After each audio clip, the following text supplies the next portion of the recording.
your slide of your title slide open, and you can go ahead and get started. So today I'm going to tell you about radioactive fish ears, or how I learned to stop worrying and love the bomb. Both naturally occurring and bomb-produced radioactive particles have provided tools for many kinds of scientific research. What I'm about to talk about is the use of bomb-produced carbon-14 in fisheries research. Next slide, please. Next slide. Yes. No bombs were deployed for the purposes of this talk. Next slide. Okay. So outline part 1. Introduction and motivation, why fish are aged, how fish are aged, and the issue of validating aging methods. So that's part 1. Next slide. Part 2, I'll talk a little bit about isotopes as chemical markers, above ground nuclear testing, and the bomb radiocarbon age validation method. Thank you. Next slide. Part 3, I will walk you through a bomb radiocarbon analysis where we model reference curves to produce a time series of radioactive delta 14C readings for Canary Rockfish and black rockfish. And we compare these with test data to evaluate aging bias. Next slide. So what I do is stock assessment. We use surveys and oceanographic research, the trawl catch, onboard observers and port samplers, and biolab analyses. It all goes into a process of data analysis and statistical modeling. And we end up with fish predictions. So this graph is a population over time being fished down and then recovering. And we predict the next several years of the population and the allowable catch. And that all goes into management, which for the purposes of this talk is just a black box. Next slide. So fish prediction. Stock assessments use population dynamics models to predict fish. Are the stocks increasing or decreasing? Are they stable? The fishermen want availability, so they don't want any quotas or limits, but the producers want stability of production. So they want quotas and limits because they want there to be fish next year and next year and next year. The consumers want a predictable supply. You don't want to get to the store and be told there's no salmon until July. Next slide. So why do we age fish? We need to know about the relationship between age and length, together with information about fecundity to estimate the history of the population and predict the future population size. The plot on the left has the age on the x-axis and length on the y-axis as estimated by stock synthesis, which is our modeling platform. The red line is the females and the blue line is the males. And you can see that uncertainty grows as the fish grow. And again, the graph on the right side is population trajectory. Next slide. So ages give us growth. The age at length I just showed you. The age at maturity, it matters a lot whether it takes the fish 5 years to mature and procreate or 20 years to mature and procreate. And longevity, some rockfish live past 100 years. And they also give us changes in population structure over time. So on the left in 1935, we had no age data. And so the model predicted that the 1935 population was just an idealized population. So this is how populations change over time. In 2000, we had age data, and we can see where the population has been eaten away by fishing. So we can actually see how the population is distributed and how it's changing over time.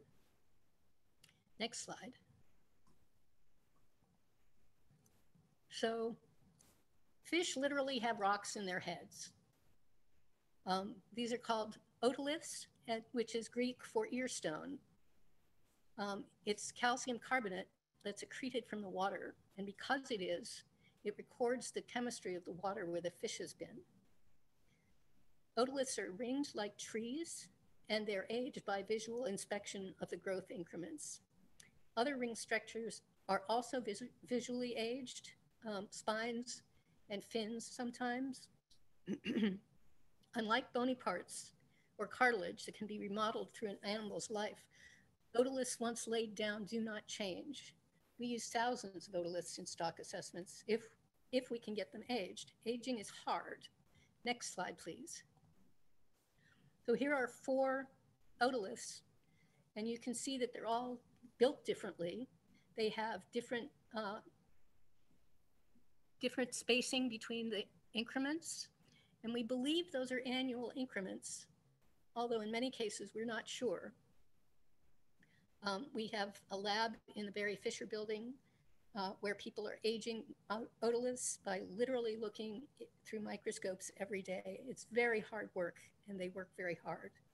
And Patrick McDonald from the Pacific States Marine Fisheries Commission was kind enough to lend me these pictures. Next slide, please.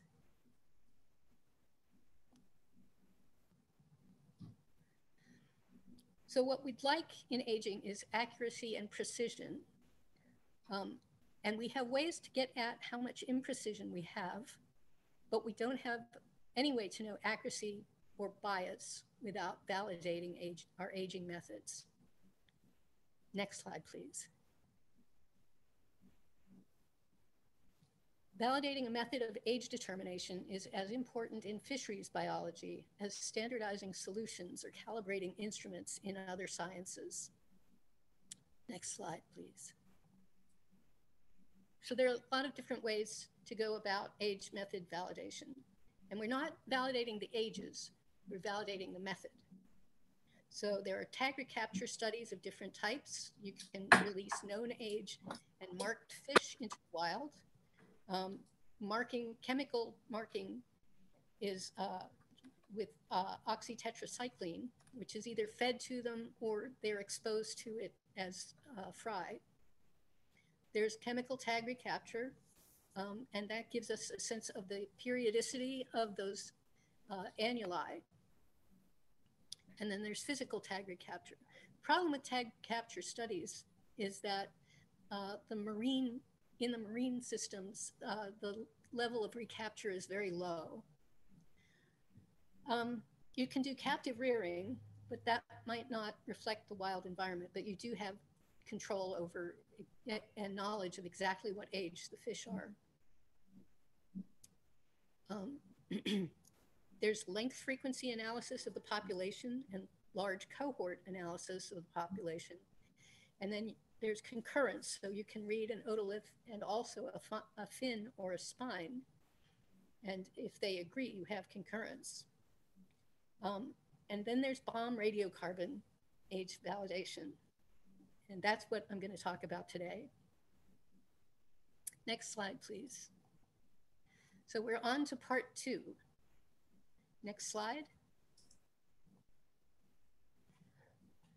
So many elements have radioisotopic forms that are used in science. Carbon dating is done by measuring the ratio of C14 to C12.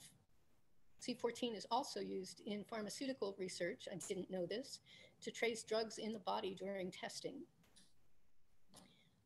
Strontium in ice cores is used in climate research. Radium, 223 radium, is used in analyzing the circulation of groundwater. It has an 11-day half-life, so it's not bad for the environment. And then nitrogen tracers are used to look at nitrogen cycling in soils.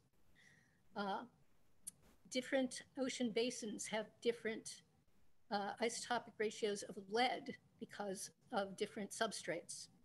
And so that can be used to detect circulation patterns in the oceans. Our focus today is on carbon-14. Next slide. So here is the historic record of atmospheric detonations between 1945 and 96, and the yield is in kilotons.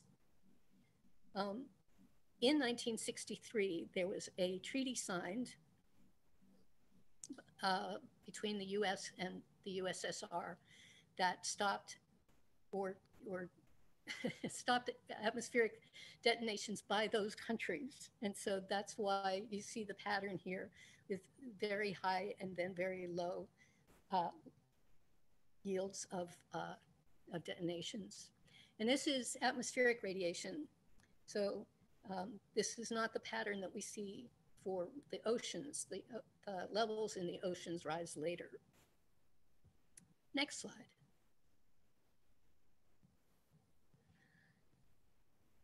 So nuclear tests ran from the 40s to about 1963 and put tons of radioactive pollutants in the air and doubled the background level of 14C, the radioactive carbon isotope. On the right, we see particle mass concentration from a study in New Zealand, and they measured the atmospheric concentration of radioactive particles in New Zealand, which went up from the base level of 100, which is that blue line at the bottom, to about 170. In the northern hemisphere, that's the purple line, levels in Austria went up to 200, so doubling the amount in the atmosphere. Next slide. So we were all very afraid of this. People were panicking, and we built fallout shelters everywhere, in public libraries, in schools, in public buildings. They were everywhere. And next slide.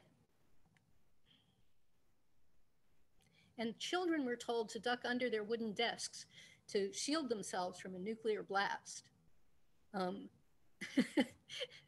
the bottom right is survival supplies from the Civil Defense Department.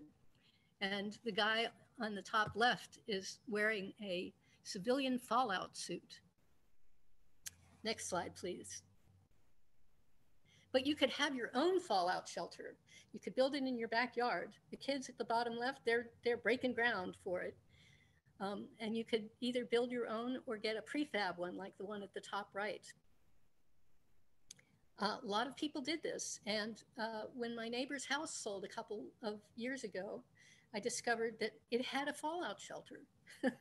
I don't know what the neighbor is using it for, if anything. Next slide. So this was the 1963 Limited Test Ban Treaty, banning testing in the atmosphere, in space, and underwater.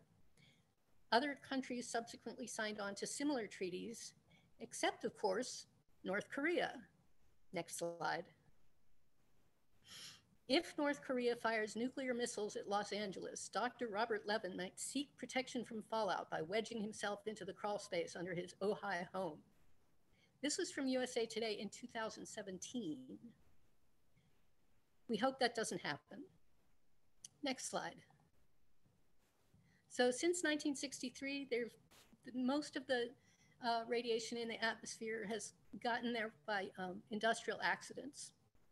So in the Ukraine, the Chernobyl power plant exploded in 1986.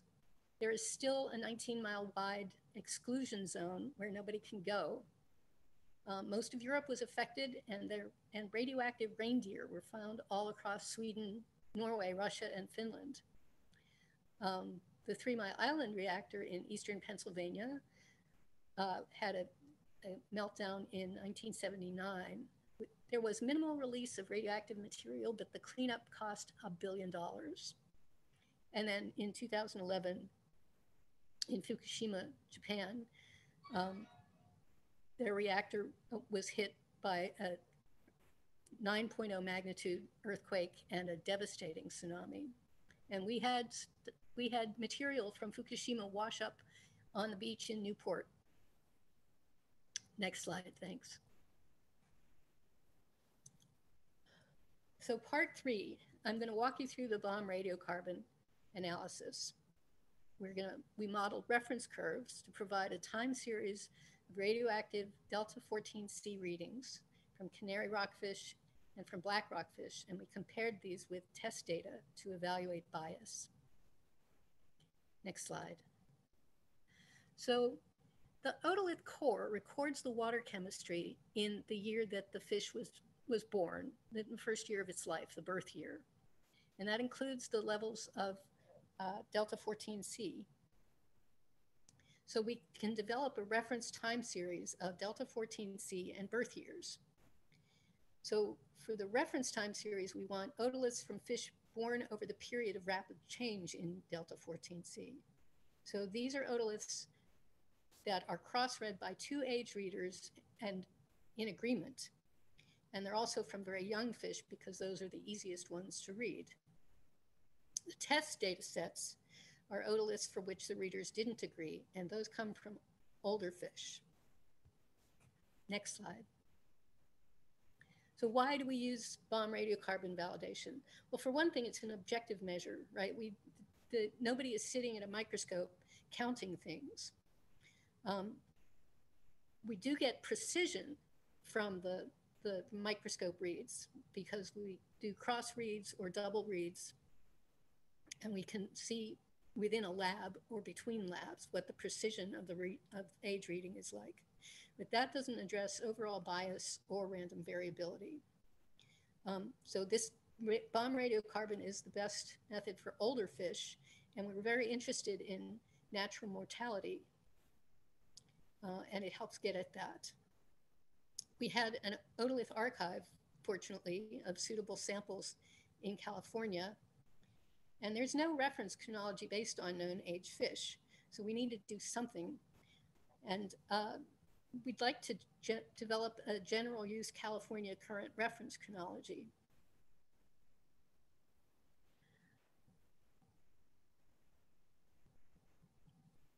Next slide, please.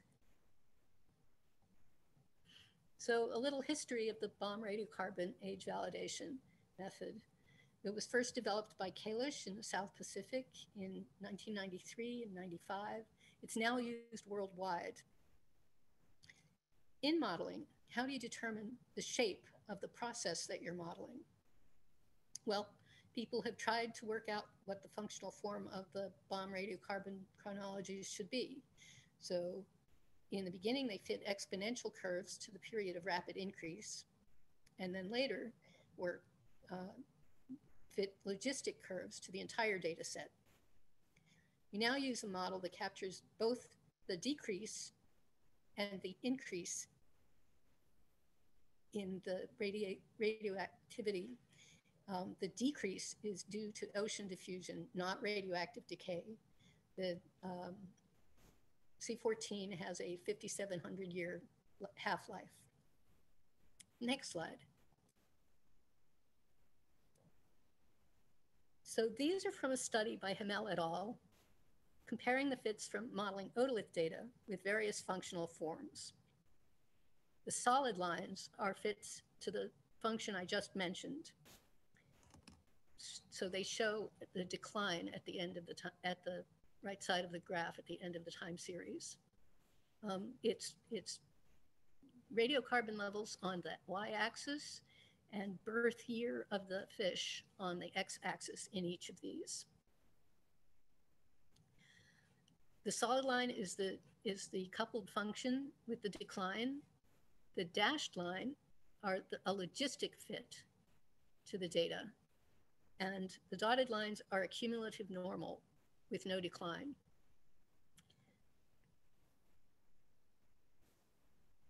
So let me see. We have Arcto-Norwegian cod from the eastern Atlantic, black drum from the mid-Atlantic, from Chesapeake Bay, actually. Halibuts from the Gulf of Alaska, red snappers from the Gulf of Mexico. The three fish on the bottom are from New Zealand and Australia. Yellow eye rockfish is from the Gulf of Alaska, and I don't remember where haddock is from. Next slide, please. So age validation for the two rockfish species are the main thing that we're trying to get at. We want to complete the first bomb radiocarbon reference chronologies for black and canary rockfish. We want to reanalyze canary rockfish with an expanded set of otoliths. When canary was last analyzed, the reference curve used was developed for Pacific halibut in the Gulf of Alaska. And we know from recent studies that the reference is specific to the water body where the fish originated. But we're still investigating whether it's species specific as well. So we reanalyzed the canary with an expanded set of otoliths, and we're evaluating the potential for a single chronology for the Northern California current. Next slide. So we want to know about the first year of life. We take the otolith and we core it, and then micromill at 30 microns per pass to get to just that first year core. And that's sent off to Woods Hole to be assayed at the National Ocean Sciences Accelerator Mass Spectrometry Facility. Next slide. So here is our deterministic coupled functions model, first described by Hamel et al. In 2008.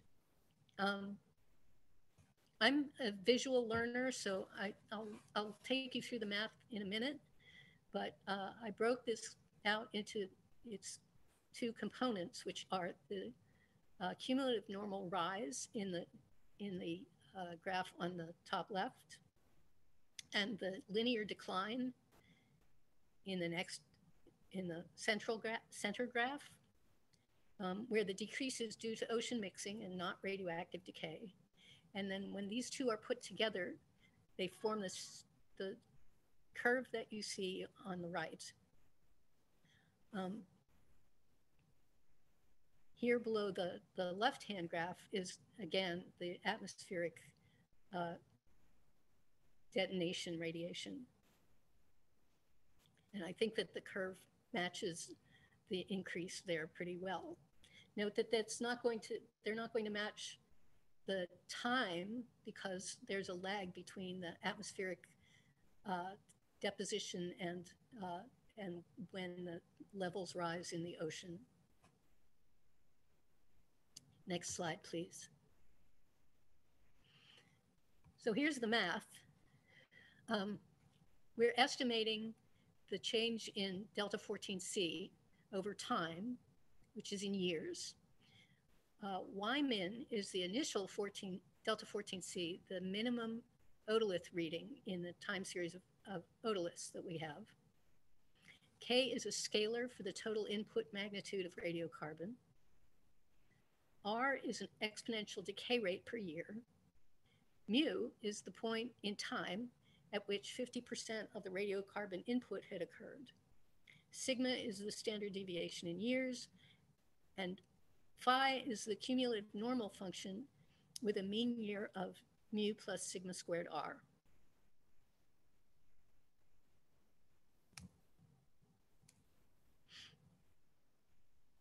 Next slide, please. So here are the data from the age readers. I put reader 1 on the x-axis and reader 2 on the y-axis, and the line is the one-to-one line where they agree. So you can see that the earliest ages of the fish, the age readers are spot on almost all the time. As the fish ages, it becomes harder to count the rings properly. They're not distinct enough. And so we see that in canary, the age readers stay pretty close to one another, but the deviations for the black ages are much greater. And that's because of the difference in the shapes and sizes of the otoliths. the blacks are much harder to read. So these youngest fish where the aging is tight are those that are going to be our reference data sets, and the later ages are going to be the test cases. And for each species, we have 2 test cases, 1 for each reader. Next slide, please. So these are the reference data for black. We have the birth year on the x-axis and the delta 14C on the y-axis. And you'll notice, much to our unhappiness, that we have large gaps in the data, large gaps in time in the data. And that's just because the information wasn't available. We didn't have otoliths from that era. So we're missing them in the 60s, and we're missing them in the 80s. And we really wish that we had more data in the late 1940s. But you play the hand you've got. So next slide. That was the reference data. This is the data from reader 1. It's the first test set. And it's also got gaps. Next slide, please. Here's reader 2 in red. And if they were in agreement, then the red asterisks would be on top of the blue triangles, but they are not. And now we will see the reference line. Next slide, please. So this curve is the fit to the black dots to the reference data. And at the bottom left is the Y min value. The decline is characterized by that R. The area under the curve is the total amount of uptake.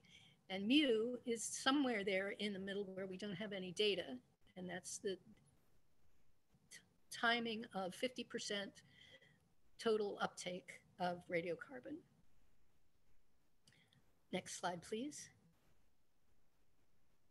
So this is the fit to reader 2.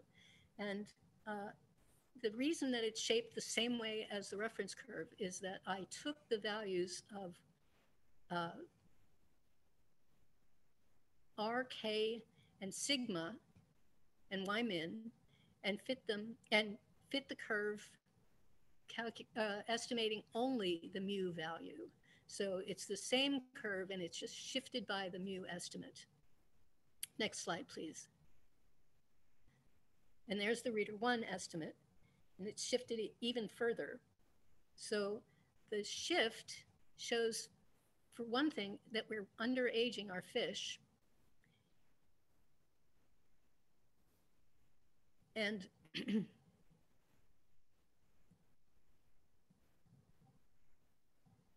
it shows that the readers aren't even in agreement about how much we should underage the fish.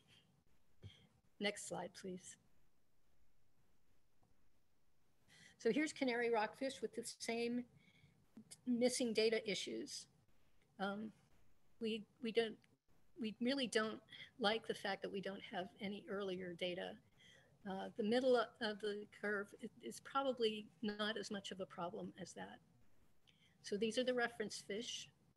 Next slide.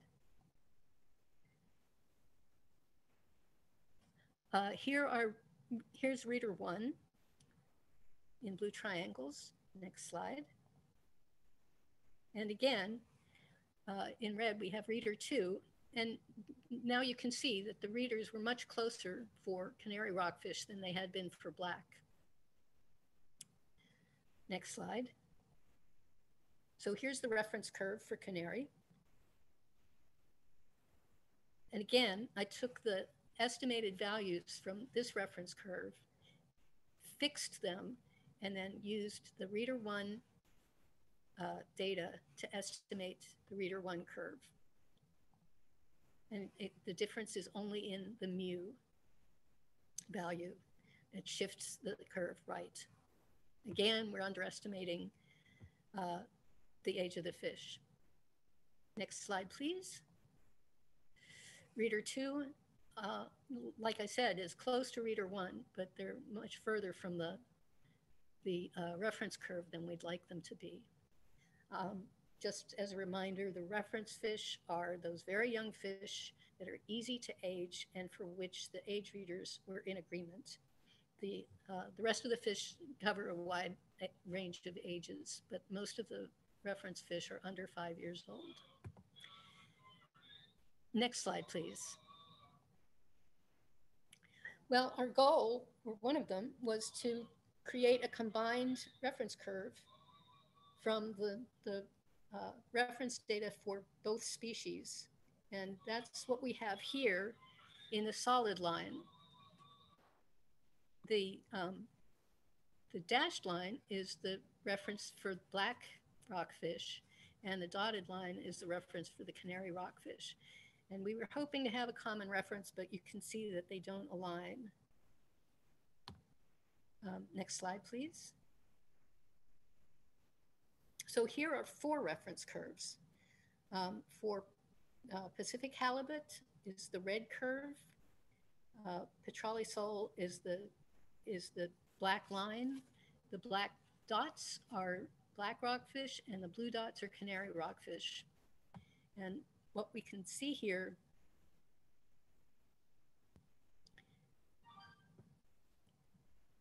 is that the uptake for the halibut is much higher, and the decline after the peak is much flatter. So that suggests both that there was a great deal of radiocarbon deposited in the Gulf of Alaska, and it had a longer residence time than in the California current, where the other species are.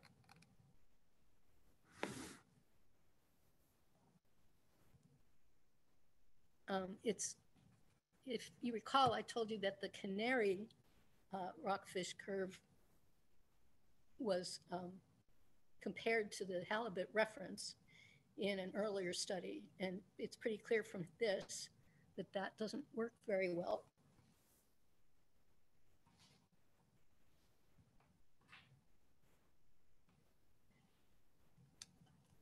Next slide, please.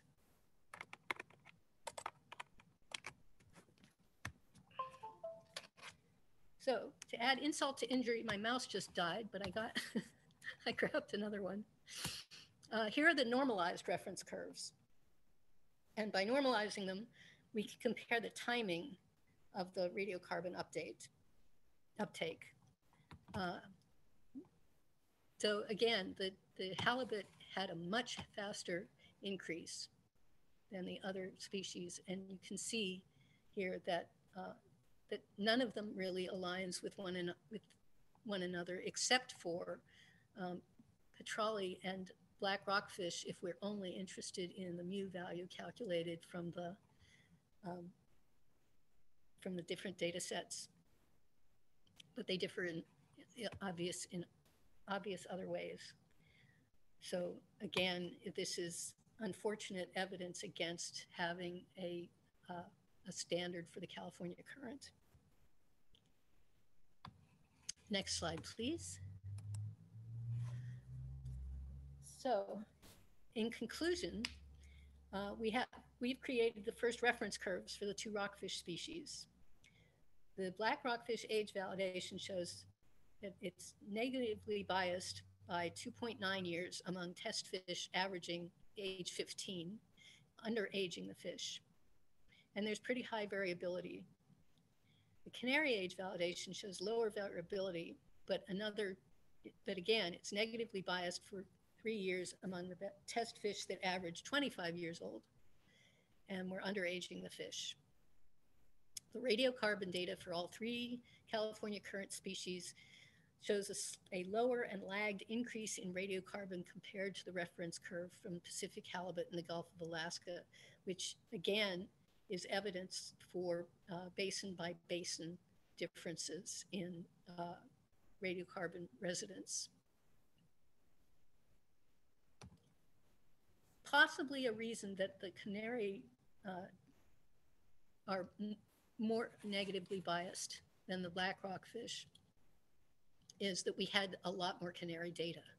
And so small variations among a lot of data points contributed to that. Next slide.